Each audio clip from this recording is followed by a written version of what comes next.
Buongiorno, è questo l'innovativo allestimento del robot Kawasaki RS07L in versione collaborativa. Portata 7 kg, alta velocità, grande volume di lavoro ed ottima ripetibilità.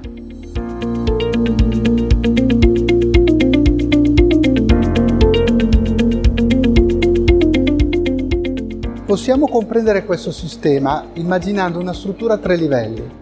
Il primo livello è il velocissimo robot industriale Kawasaki.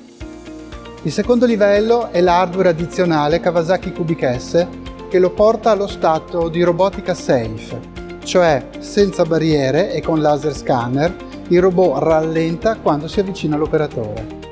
Ma l'aspetto più interessante è il terzo livello, la RoboSkin.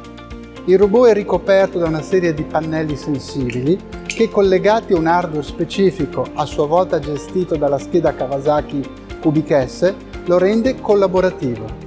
Il robot può quindi muoversi velocissimo a piena potenza quando l'operatore è lontano, per poi rallentare quando si avvicina e fermarsi quando viene toccato.